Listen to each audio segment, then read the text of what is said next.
crimes, whether it was a child or an adult. We sort of did everything. It was an interesting place to be initially.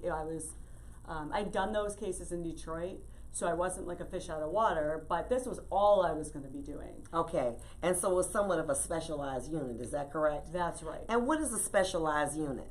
Well, there's certain crimes that really require lawyers that know everything frontwards and backwards about just those crimes. Okay. And the sex unit is an example of one of those kind of units. We no matter which county we're in, typically there is a prosecutor or a group of prosecutors just focused on sex crimes. Okay, very good. And so that's all they do. So they don't do armed robberies or they don't do anything else. That's correct. Okay. All right. Granted, I did all that already, of course. but When we know you a boss, you ain't got to tell us she a boss, okay? Let me ask a question. Was it difficult getting children to testify? So it's interesting, right? Because I had anywhere from a 3-year-old. A 3-year-old? Yes. There was one incident in which I had put a 3-year-old on the stand. She did great at the preliminary exam, but did not want to testify at all at trial. And it just breaks your heart to even have to put someone up like that. However, believe it or not, all the kids ended up testifying. I think when push comes to shove, they somehow ended up being brave. Maybe not saying all the stuff they remembered, but putting a child up there, it requires some special skills. Okay, why do you think that it takes a special person to focus solely on sex crimes? Because there's so many different laws that just stand for sex crimes. For example, there's a jury instruction for sex crimes that says if the jury believes the victim alone, they don't have to listen to anything else, there doesn't have to be any other evidence, you can find that person guilty. That's a serious instruction. And you better know that that's an instruction going into it. And there's a lot of different motions that should be filed when you're doing sex crimes. And unfortunately, a lot of people say they do sex crimes, but then they don't know all the ins and outs that you really need to know when you're handling those kind of cases. Okay, and did you prosecute both children and adults? As a prosecutor, I did. Yes, Okay, I did both. Towards the end, we had so many children that we ended up just doing the children. And that's when I was chief of the sex unit. Okay, so now you go from just working there and you become chief. What is that? So there's only a couple specialized units per prosecutor's office. And in this particular case, this prosecutor's office had a special unit with regards to the sex cases. And I was very fortunate to work in that unit. And I learned everything I could learn. And I was very fortunate that ultimately the head prosecutor, he ended up putting me in charge as the chief of the unit. Okay, very good. Let me ask you a question. You talked about the 3-year-old. What special procedures do you follow when you interview children? So there is a place, we all in Michigan, there's these things called CACs.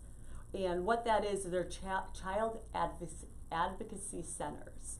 Every county has one.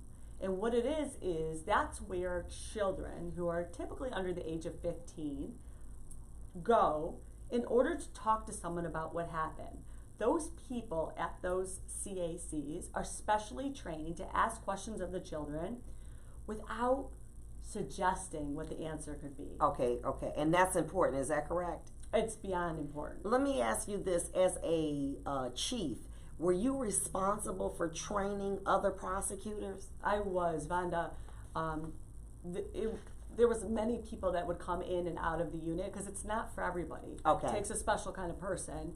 I'm able to compartmentalize, so it worked for me, but it doesn't work for everyone. So every time someone new came in, I was responsible for training them and getting them, up to par so that they could understand all the different avenues. Did you go to specialized training seminars, etc.? Yeah, I had to be forensically. Well, tell us what forensic means. Okay, I know. I hate when people use words and I'm like, what?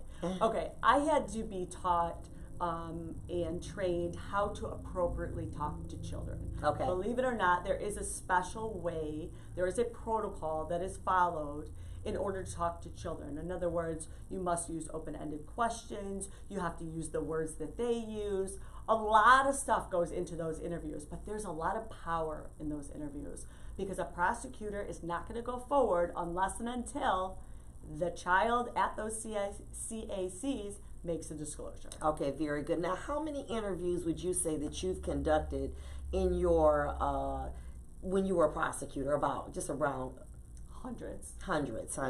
And then you were able to help other prosecutors that come in. You instructed them and helped them to understand. Is that correct? That's correct. So now let's fast forward. You know what you're looking for. You're a defense attorney. Exactly. You know the weaknesses in the case. You can smell them because you've done it so much. Is that correct? I can do it with my eyes closed. Okay. And so you know if something is not right. Is that correct? Yes, just right off the bat, I can read the first paragraph and I know. And that's what you do now. You just specialize in criminal sexual conduct cases. Is that correct? I focus. Okay, you focus. Yeah. Okay, I'm sorry, but you focus on those. That's it. That's all I do. I don't do anything else. Okay. And so you bring all of this training. Now you're a defense attorney.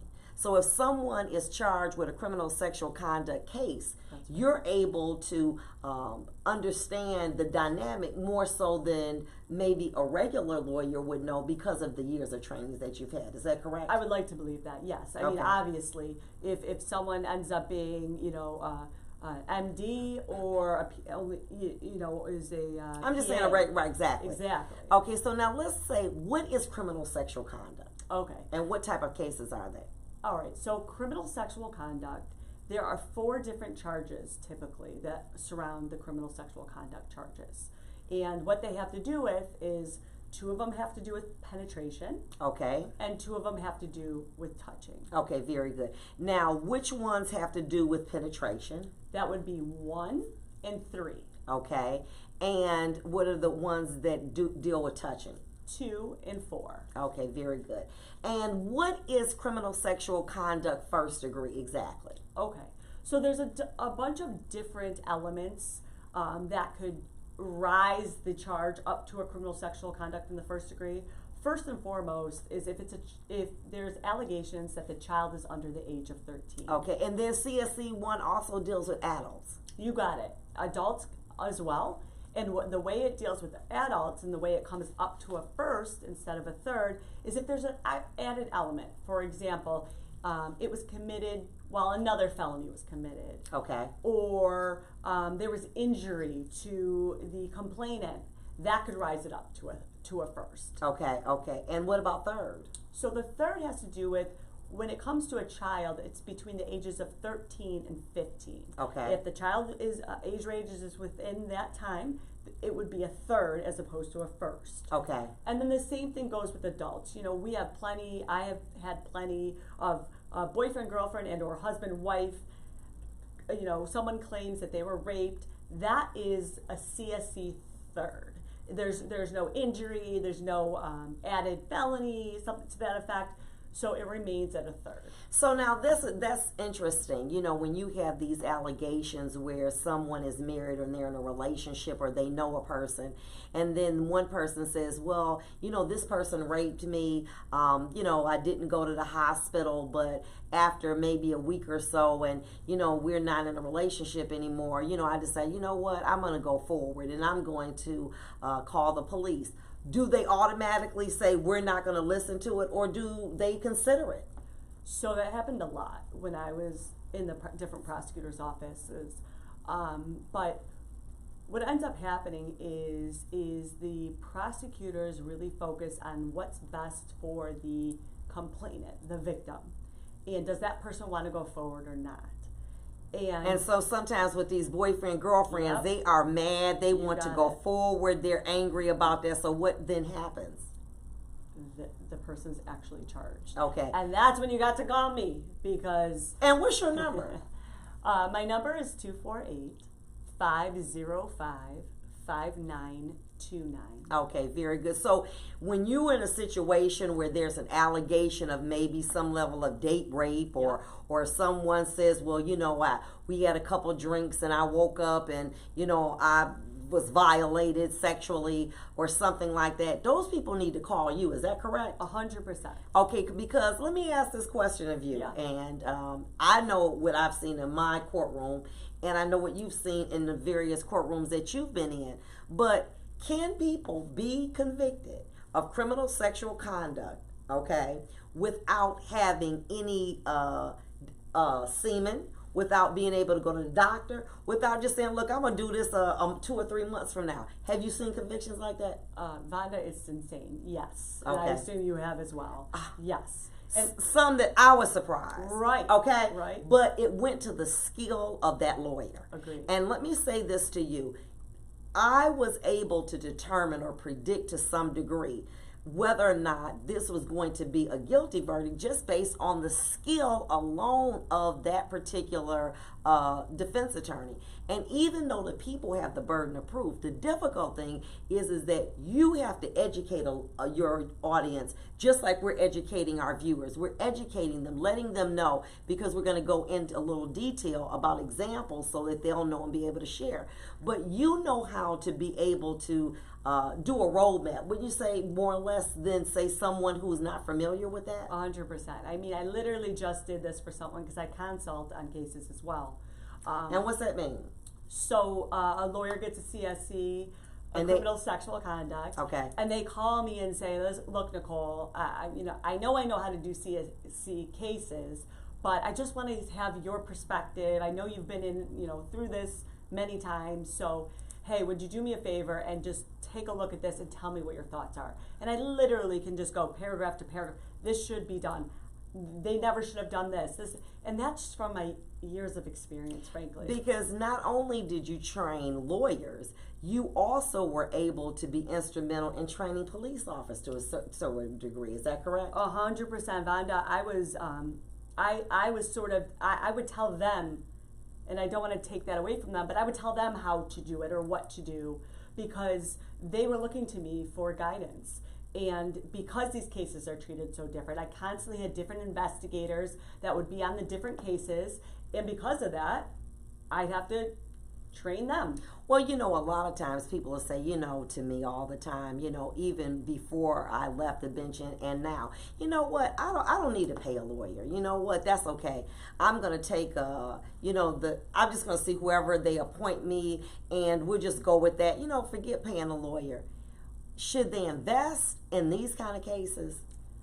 Okay, so these kind of cases, unfortunately, they're not like little dope cases right, where you get automatic probation. Hello, right. I tell all my clients that these actually are worse than murder convictions, okay? And the reason I say that is, obviously murder is terrible. However, you see people coming out of jail or prison with teardrops. It's being proud of, the number of people they've killed, for example. They get to go on with their life. They get to, now it's time to start their life. With a sex offender, someone who's charged and convicted or pleased to a sex offense, they have to register as a sex offender for life. And the connotation that goes with a sex offender as opposed to a murderer, believe it or not, it's terrible. It's worse. You hear about in prison, murderers, they're not getting taken advantage of. But you hear that sex offenders, they get taken advantage of. And so I am a person who has no prior criminal history. And that person is then convicted of criminal sexual conduct first degree. Can they go to prison? So if it's with a child, there is in Michigan now a mandatory minimum of 25 years in prison. Yes. So you're saying it's a mandatory 25 years? That's correct. So how much of the 25 years do you do? Well, I love that you said that, because everybody asks me that. But in Michigan, we have truth in sentencing. So if there's a mandatory minimum on that, this person is doing 25 years no matter what. Every day of that 25 years they do. Every single day of 25 years. And obviously that's if it's with a child right. under 13. But what about if it's a situation or CSC 1 or 3 with a girlfriend or something like that? do they automatically get probation like you would with maybe having drugs, or can they go to prison? Prison, baby, because listen, in a criminal sexual conduct third degree, yes, there's still a minimum. It's a 1-year minimum in prison. Well, let's talk to listen. So people say, you know what, I've been charged, I've been in a relationship, someone accused me of rape. You know, I don't want to pay an attorney, it's just not worth it. So I end up going and I get convicted of 1 to 15. Just say, for instance, my very first conviction. Do they get out in that 1 year? So that is another thing that happens, unfortunately, is oftentimes people are flopped. And what that means is they go in front of the parole board for the first time, they think they just did a year and they're ready, now they're going home. And unfortunately, it has been said that sex offenders don't always necessarily get out that first time. Well, let me ask this question too. When they go to prison, they have to get sexual abuse training. Is that correct? It is, and part of it is that they admit that they are a sex offender. Okay, and when I left the bench, it was a 3-year waiting period. So if a person went in on a 1-year bit, they had to wait at least 3 years before they got to counseling. You can't come up for parole without it. Right. So if I'm thinking I'm gonna save my money, it's only a year, I can do this sleep, it's nothing. You end up many times the waiting list is almost 3 years to get counseling. You may do 4 years, and during that time, if you get in a fight or an altercation, when you talk about the flop, you go in thinking I'm doing 1 to 15, and you might end up coming out doing another 5, doing a 5 in total. Is that correct? It is, and that's why it's so important that people that are accused of these kind of heinous crimes, you know, that they do seek counsel. Wait a minute, hold on for a minute. You said a word, accuse. Right. What does accuse mean? That meant you did it. No. So when all my clients ultimately, by the time they get to me, they're typically they're being accused or investigated. Accused means that somebody said you did it. Right. Okay, so wait a minute, let's talk about that. So if somebody said you did, do they need DNA? They do not. Do they need an eyewitness? Nope. Do they need a video? Nothing. Do they need some recording? Nope. Do they need so basically a person's word alone is enough to convict a person without having DNA, without having even semen, without having anything. That is correct. And that so, is the way the system is. Exactly. So if that person is believed, if the victim is believed by the jury, there's a good chance they could go to prison. Is that correct?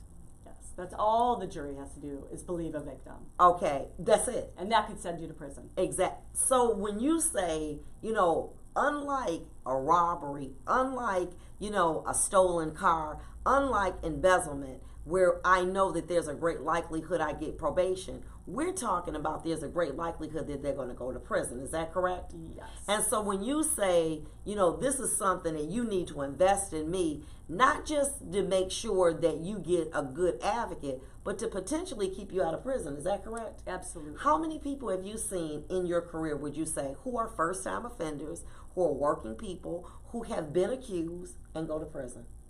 Too many to count. Okay. Would it be fair to say that that number would be in excess of 1,000? Yes. That's what I thought too. Yeah. And that is a lot of times because people don't have the training. Now, you actually had years, months of actual training with different seminars, going to different places, reading different materials. Is that correct? That is, yes. So not when a person decides to hire you, they're not just getting a lawyer that's just fresh out of law school. They're getting somebody they're getting a legal team. Is that correct? That is correct. I mean, I look young, and I'll say thank you. She does look young. But the truth of the matter is, I mean, I've been doing this a very long time, and I've been able to get different perspectives, and I think that all helps when it comes to protecting and helping an individual who is being accused of something. You know, in my career as a judge, I can tell you when a person was accused of a criminal sexual conduct case, I was very concerned, especially dating relationships. Yes. Those are the most difficult, believe it or not, to prove. But if they didn't have the level of training, a lot of times those people ended up going to prison. So now, what's your number again? It's 248-505-5929, and I'm over at 12 and Telegraph in Bingham Farms. Okay, very good. Let me say this. Now, let's go through what are the elements of criminal sexual conduct, second degree. Okay. So remember earlier we talked about first degree is penetration and third degree is penetration. So second degree is it's just a touching, but it's an inappropriate touching for sexual pleasure. Okay. So it rises to a second depending on the age of the child. That could rise it up. If there was some kind of injury, it's the same kind of stepping ladder that we talked about with the first. That's how it is with the seconds. But what's important to know that I have to educate people on a lot is when we talked about the first, the penetration part, that penetration it can be however slight. That's what the law says. Let's talk about that. Yes. And I want to go back to that because I was going to go back to that when you talked about it. So ever so slight, that does not mean that has to be full-blown penetration. Is that correct? Correct. And so as a matter of fact, penetration can even be with a finger. Could that not? That's right. Oh. Any object. Any object. That's it right. could be. Any object. Is penetration. That's right. And so a person doesn't have to fully feel the impact of the assault before they're charged with criminal sexual conduct. Is that correct? That is correct. Okay, very good. And what are the penalties for criminal sexual conduct, second? 15 years. Up to 15 years. Up to 15. The second, third, and fourth the second and third are both 15, and the fourth is 2 years. Okay, very good. And the fourth is considered somewhat of a high misdemeanor, low felony kind of situation. Is that correct? It is, and it's dealt with in circuit court. And it's your, maybe waitress who's working, and the boss walks by and, touches her butt or something like that. Okay, now this is something that, I have taken a lot of time with, and I want to talk about children who are having sex. Okay, let's talk about that. So, my daughter is 15. Mm-hmm. And her boyfriend is 17, and she's in love, and they want to get married and one day, and she decides she wants to have sex with him. No coercion, he doesn't beat her or anything. But her father, objects to this. Can she be prosecuted? Can that boy be prosecuted even though she says, I allow it? Yes. Why? Absolutely. It's crazy, but this is how the law goes. No matter what the age is, let's say your daughter pretends to be 22. Wait a minute. You mean to tell me she looks old, she's got all the weave on, she's looking good, she's with the girls and everything, and they all are grown. Yep. And she says, you know what? I'm 17. Right. And she got fake ID. Does it matter? Doesn't matter. What? Well, wait a minute. So a guy meets a girl out, and he says, oh, you look beautiful. He's automatically assuming that she's adult because she's in an adult establishment. Yep. And then he decides to hook up with her. And he goes on about his way. 2 or 3 months later, police come and knock at his door and say, guess what? We're charging you with criminal sexual conduct because you had sex with an underage person. But he says, listen, in my defense, I know she was in that place and you had to be 21. She showed me her ID. I know she is. Is that a defense? Doesn't matter. What? I can't tell you about how many of those I have right now. Okay. That it not only has it been they misrepresent themselves or their age, at family gatherings or whatever, but I also have ones where from the dating sites that are out of control right now. Okay. And where girls are on there saying they're older, they sleep with the guy, and then guess what? Knock, knock, knock. She was only 13. And that is heart-dropping. And these are these young girls who tend to look a little older than what they are. Is that correct? Absolutely. My clients, most of those have no idea. I mean, I truly believe that they have no idea that they're So you got a 19-year-old, and he goes on a site, and he sees this, beautiful girl, and he decides, well, I'm going to go out with you, and he finds out, he doesn't know, that she's 13. She's 13. She's glammed up, etc. She's hanging out, slipping out of the house. Nobody knows. Yep. That guy can be charged. Yes.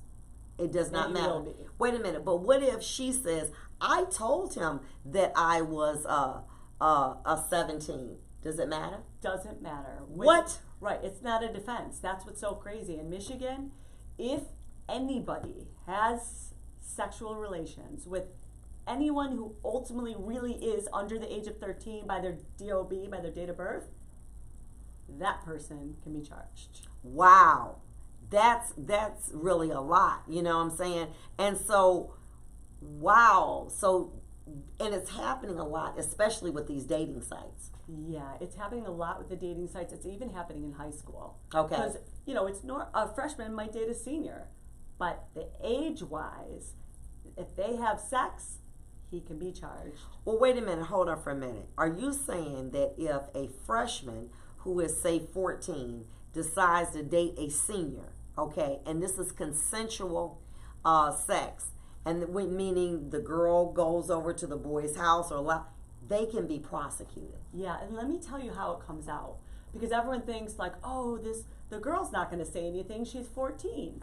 Well, that's not true. What happens is if you tell your friend that you guys had sex, and your friend maybe tells her mom, and the mom goes to the school, that's how it happens. Well, wait a minute. I had a situation, and it was really challenging, where the boy was dating the girl. He was 17, and the girl was 14. They were in love. Mm-hmm. And, you know, that's when you talk about the Romeo and Juliet crimes. And her father had come home early, and he did not see her. She ultimately told him, I was with my boyfriend. She says, I love him. The father marched her right down to the police station, charged her. That boy had a 3.9 grade point average and had to go to prison. I got the same thing with a guy who was a 4.0 student. It's really crazy. It happens. So my question then comes to you, you know, in a situation like that, could you still help me out as a lawyer? I mean, what? Yeah, so as a lawyer, we're your advocate, right? But not only are we your advocate, we are supposed to do whatever is best for our client. And what I always do is find out what the client's goal is. Obviously, it's dismissal. I mean, we all know that, right? But I always ask what's the next best thing, because we as defense attorneys have the ability to talk to the prosecutors, or even, I think it's important to get involved before that when it's just an investigation. And if you know the proper criminal sexual conduct terminology, the things that could happen in the future, you're just at a better advantage. Okay, and here, let's talk a little bit about that. Don't wait till you're charged. Correct. When the police knock on your door and they say, we want to get a statement, call you. Call a lawyer. Is that correct? Oh my. I get this all the time, Vonda. I get clients that come to me after they've already talked to the police. And I understand, in growing up, you learn that the police are your friend and so forth. So it's a very confusing time. And you know you're not guilty, so you want to explain yourself away. Because you understand or believe that criminal sexual conduct, otherwise known as rape, is a forceful act. So you believe because it was consensual and it was not forceful, that somehow, you know, I didn't rape her. I just had sex and she wanted it. She was the initial aggressor. Does it matter? It does not. It doesn't matter. So wait a minute. Hold on for a minute. You know, the kids, you know, they're having a party or something. And the girl comes on to the guy. Happens all the time. And he just says, forget it, I'm just going to go ahead. He can be prosecuted. That's right. And so a lot of times, let me ask a question. When there is an investigation, normally they want that person's side, the proposed defendant. Is that correct? Yes. Do they call you?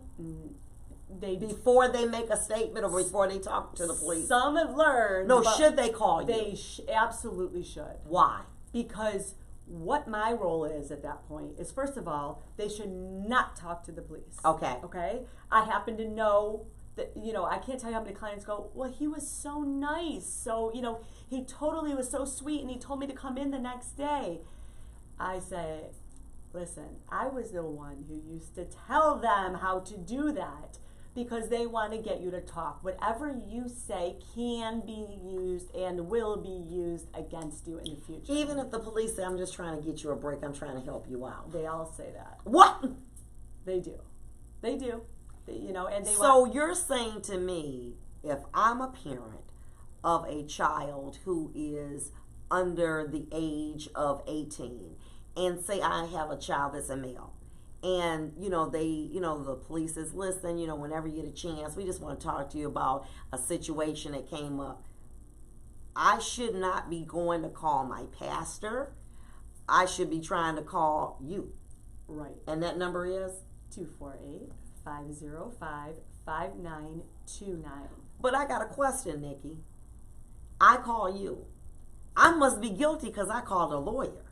People think that all the time, but that is so not true. The police do this every day, all day long, and they expect that the defense attorney is going to call and say, my client's not coming in.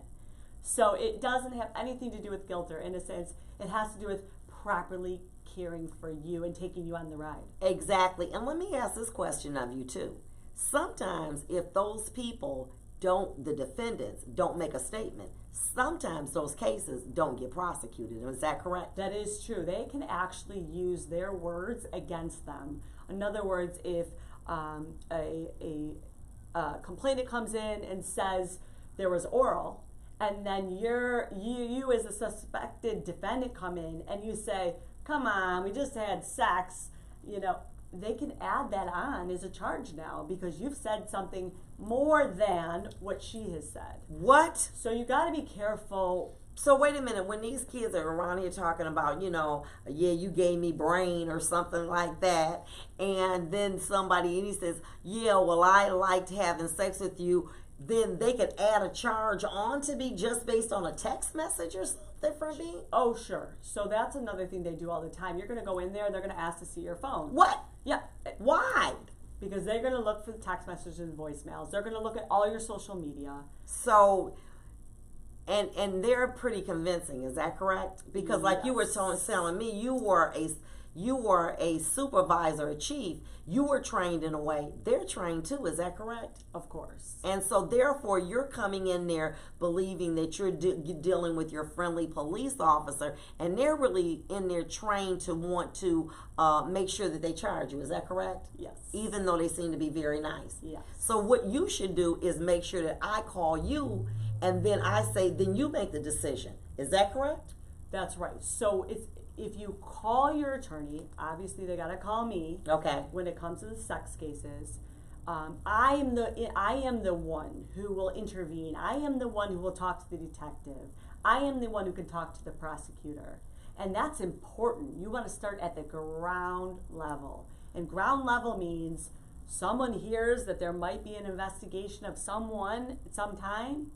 It's time to call a lawyer and make sure that your rights are being protected. So you mean even when they just say, hey, I just want to talk to you about something, it's no big deal, we haven't charged you yet, I should call you if I'm a parent? Guess what? The police are allowed to lie when they talk to people. What? Right. So if they lie, is that that means the case is thrown out, right? Not even close. The law says that they actually can say things that are not true to try and get you to admit to a crime. So she's 14, he's 17, and she says, I loved him, and she says, I love her. Can the judge give that person probation? No. What? The judge is bound by the restrictions that are put upon these sex cases. So basically speaking, the judge has to send them to prison. For a 1 and a 3, yes. But she said she wanted it. She wanted to be with Johnny because she liked him. That doesn't help him at all, even if she says it to the judge? Doesn't matter because the judge is bound by whatever mandatory minimums are in place, and in those situations. Even if they didn't want to do it in their heart. Yes. And so therefore what you're saying to me, and I'm understanding this, and I can't stress it enough, when someone is being investigated, because 90% of the time they don't immediately charge, they do investigation. That's right. And when they contact you, they should be contacting Nicole Blank. exactly at NicoleBlankBecker.com. Okay, very good. And I want you to go on her website. She's got a wonderful website, and she's got a lot of information. And what you do is you cut them off at the path. Is that correct? That is correct. And then I take the lead. Okay. And I deal with that pressure. You know, sometimes I say I'm half lawyer, half counselor, you know, because the families are not used to going through this. Most people, you never expect that kind of thing. Okay. But that's where my role comes in and my experience. Okay, very good. This is getting so, do you know we only have like 10 minutes left, so, you know, let me just ask this. We could talk forever. I know this is so exciting, I really do. So let me ask this, do you have to do sex counseling in Michigan prison? You do. Okay, and Yeah. how long is that when we talked about? We talked about that earlier. Right, and that's at 3 years. What's sexting? I hear these kids talking about that. Can you tell me, is that a crime? What's sexting? So sexting is when you actually are asking the person on the other side to either send you a picture that's inappropriate or Such vice as? versa. Let's go. We on the Okay. nitty gritty. We grown Let's do folks, it, right? Because we're trying to keep these young boys and girls out of prison on both sides. The girls from doing and the boys. But tell us about what that means. That sexting. So if you're sending these pictures of yourself, for So example. your daughter is upstairs in a room and she's got her bra on, okay? Yeah. Or and she's got a picture of the phone. That's sexting. Tell me what that means. Okay, well, there's when it comes to sexting, there's a little under the law. There's a little bit different requirements. Maybe a nipple's got to be showing, perhaps, or some of the pubic area showing. The kids, nobody is paying attention to that. Mm-hmm. So they're sending these naked pictures back and forth, these risque pictures back and So forth. I'm talking about the ones that's naked, okay? Yeah. They butt naked or they're or unclothed. Then those are sexting. So, yeah. What is child abusive material? Okay, so possession of child abusive material. What's that? What it means is it's when somebody has in their hands, let's say, a picture of a 12-year-old, let's say, okay? And that 12-year-old sent you that picture. You think it's hot, whatever it is. And then you take this picture and you disseminate it, which means I'm going to send this to my boy over here because that's my boy and he would love to see this. The moment that person, that first boy, sends it to his boy, that's disseminating. That's giving it out to other people. That's on the computer. If you send an email like that, you forward an email like that, and you are going to be in trouble. What does that mean? Do you? You're just like 10 days of probation or something? No, those kind of cases are looked at very, very seriously. What do you mean? And there's repercussions for that. You could go to prison or? Yes. Wow. Yes. So if a girl that's 13 sends a boy 17 a picture of her and say, she's naked, and he sees that and he sends that to somebody else, that's a crime? You got it. Yes. It's disseminating child porn. Oh my good. But wait a minute. If he's 17 and he doesn't know she's 13. He thinks she's older. Yes. Oh, wow. Listen, let me ask this. We talked about when the police get there and they want to see your phone. And what is a phone dump? So a phone dump is when the police officers will literally take your phone and every single thing on there gets taken off it. You think you've deleted I deleted pictures? that, girl. Nuh-uh. Doesn't matter. How? They have a special system that they hook their phones up and computers up to. So you're saying deleted text can be recovered? That's correct. Yes. Deleted text, deleted emails, deleted pictures can be recovered. What? Yes. So when I go to the police station just with mom or I take my son and they say, hey, bud, can I take a look at your phone? You say, sure, because I know I deleted it. Right. They can recover it. Yes. So what would you tell them if they called your office? I would tell them not to hand over anything until and if it's ordered in a subpoena. Okay. What is the statute of limitations? So the statute of limitations is a very, very convoluted topic. Okay. What's that mean? But what it means is has enough time passed that the crime can no longer be charged. Okay. And in Michigan, the statute of limitation changed with regards to criminal sexual conduct in the first degree. What do you mean? What that means is now if whoever comes forward and they're talking about penetration, they're talking about criminal sexual conduct in the first degree, that happened to them when they were younger, there's no statute of limitations. So you mean to say if I'm 50, yes, and I said that something happened to me when I was 15, correct, then they can charge that person? That's right, so long as it's penetration. Yes, and a first. Wow. Okay. Now let's get to something. We're gonna wind down. Like I said, we've been doing a lot. We can't talk too much, but let's talk about one of your famous clients. Is that okay? It's okay. Okay. You know I can't talk about a lot, but yes. Of course. And who is it? Well, I currently represent R. Kelly. Okay. And who is he? He is a singer. I mean, a musical genius. He's been called. I'm not just saying that myself. And he has been accused of some of these exact things that we've been talking about today. Wow. Okay. And what is he like? Actually, Vonda, he happens to be a really, really nice guy. He's in a position right now where it's a tough position for him. He is having, surrounding himself around fewer people than before because he had been through being taken advantage of. But he is actually recording songs and recording different records. So he is So what's his state of mind like now? He's human just like we are. Okay? So he has bad, times. But he's also hopeful. He's got a lot of fans that really, really love him.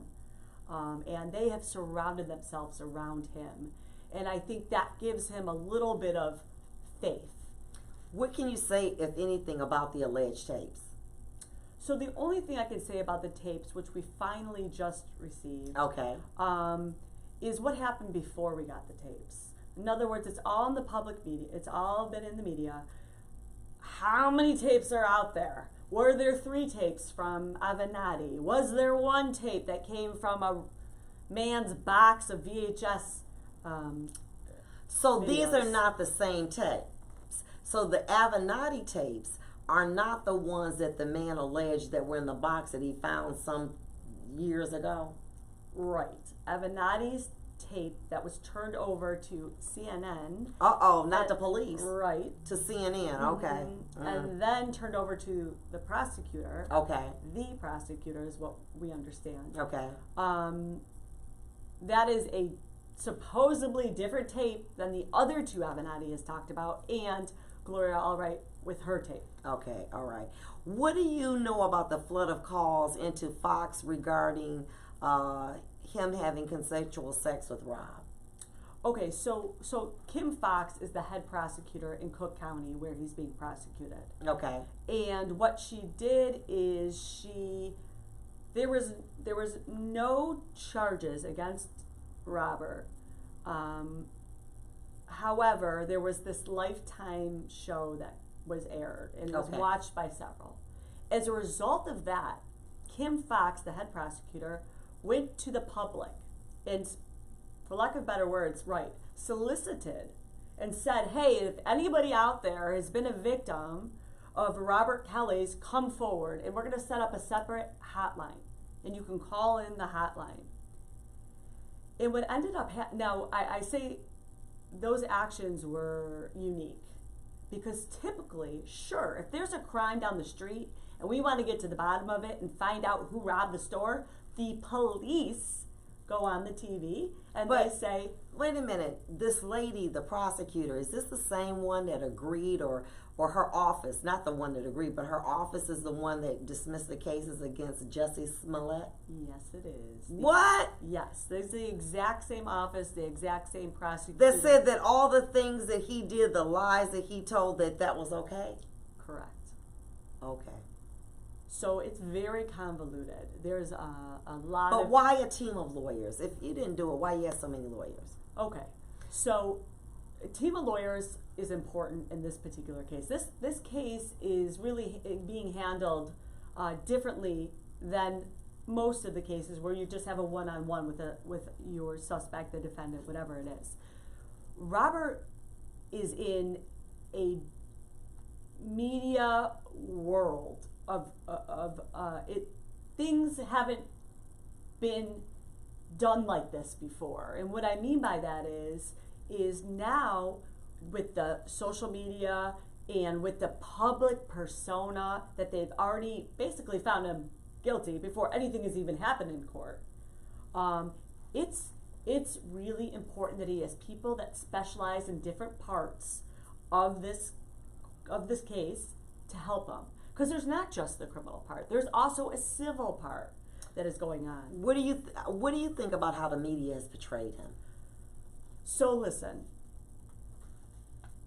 the media has a job to do, and I understand that.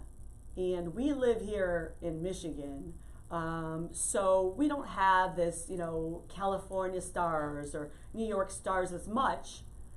So you hear about the fact that people can get taken down by the media. Okay. I'm actually seeing it happen myself. What do you mean? What I mean by that is I have had several discussions with the team and with Robert. And the stuff that is being put out by the media thus far, there is many things that can be said, a different story to what they're saying. And it's sad. But, here's a small example. When talking about Robert, Miss Albright, she held up a picture. And that picture, it had a black male in the middle and two women kind of hanging on the black male. And she had two victims, which she's calling victims, standing next to her. And basically talking about, how terrible Robert Kelly is. Do you know that in that picture, it wasn't Robert Kelly? It was LL Cool J. Are you serious? That's a very small example of what I'm saying when it comes to a real media basically putting him in the guilty chair prior to everything coming out. And so do you believe that your prior experience as a prosecutor has helped you in this team effort? Absolutely, because not as only a prosecutor, no, but as a chief. You got it.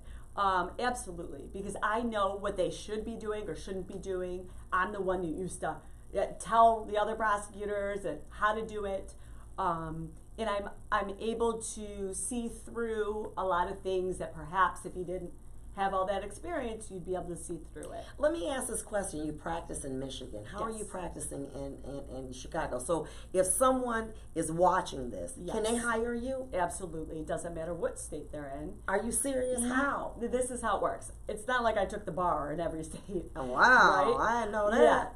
Yeah. But what happens is there's this thing called an ad hoc vice.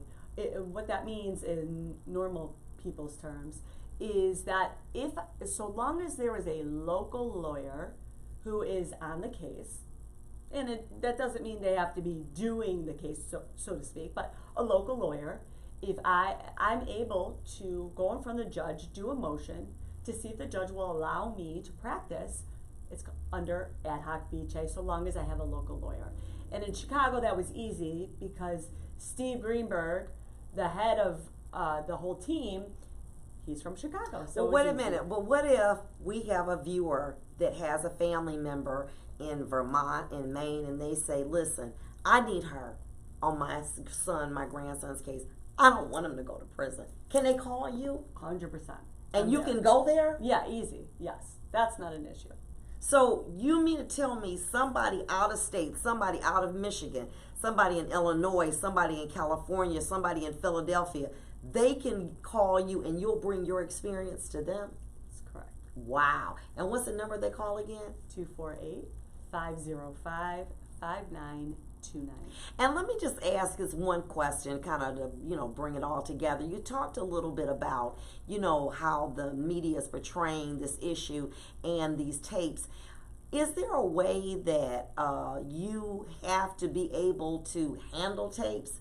Or, the way that they're just being freely disseminated, is there something called, is there a protocol or something like that for evidence? Or, with the OJ, you saw people put gloves on. Why do they do that? So there's something that's called chain of custody. Okay. What chain of custody means is that every time a police officer does something with the evidence, it has to be written down. Okay. And the fewer amount of people that touch the evidence, the better. Okay. And in this particular case, it certainly hasn't seemed like that's how it's went. Okay, so basically it's gone from a lawyer to the media with who knows what could have happened to the tape. Is that correct? You got it. It could be it could be doctored, couldn't it? Oh yeah, there's actually a whole thing on the internet about how videos can be easily doctored. Well, let me ask you this question: when you talked about, when there was some talk about the children that got into the schools, they used some type of picture on somebody else's body. Can you do that? Absolutely. Photoshopping? Listen, with the computer and the technology we have nowadays, it's not so hard. Back in the day, remember when we would have fake IDs? I never had one. Of course not. You didn't. But that statute of limitations is gone, okay? Right. But, that it was very difficult to get those to look great. You can do not the fake IDs, but you can change faces. You can change people's tones. You can add clothing. You can take it's really remarkable. Wow. And it's a real thing that happens. Wow. So somebody basically can alter something to make it look like you. And you talked about the picture where Gloria Aldridge, who is a lawyer, held up a picture, and it was LL Cool J, and it was not R. Kelly. That's right. And she did this as a lawyer without vetting to make sure that the person that was portrayed in the picture was in fact R. Kelly. I can't assume what she did, but I can just tell you that is not R. Kelly in that picture. Well, I'm going to just say this to you. I'm so thankful and happy that you came out today. And give us your number again. One of the things that we're going to do with this, I'm going to put this on YouTube. And obviously we have it all on, Facebook and the Instagram and LinkedIn and everything. But we need to have your information so that if people want to retain you. Now, let me say this. Obviously, all this experience is not going to be free or cheap. Okay, obviously not. But if people are really concerned about making sure that they are able to safeguard their loved ones from maybe a potential mistake, they need to call you as soon as there is some level of investigation. Is that correct? That is right. And that number is? 248-505-5929. Nicole Blank Becker. And you can give me a call at 248-809-9182 so that you can get in touch with Nicole in the event. Last question. Yes. You're everywhere. I see you all on the internet, everything. Can people hire you? Are you taking cases, or is this just the only case? It's funny. Everyone thinks I'm just so busy, because of the one client that I have. That process is going to be a long process. Okay. So at times, of course, I'm busy. I've got a lot of cases locally, but what? So you mean to tell me you're just not shut your practice down? You're doing other cases? Of course I am. Yes, okay. I am. That's just who I am. I believe in what I do. I believe in justice. I believe. So if my child is in a situation, or my boyfriend or family member or someone that I love that's close to me, I can actually call you now, and you can consider taking my case. Is that correct? Literally, the number I've given on here is my direct cell phone number. And that number is? 248-505-5929. Well, listen, I just want to thank you so much for being on My Law for You. You know what? This was a dream of mine, and we had shared it, when I decided to come off the bench. And, Nicole said, listen, I'm all in. I'm going to be right there for you, because we need to get this kind of of information out to the public. So again, I just want to thank you. Thank you for having And good luck with your me. case. Thanks. That concludes this episode of Law for You. Thank you for watching.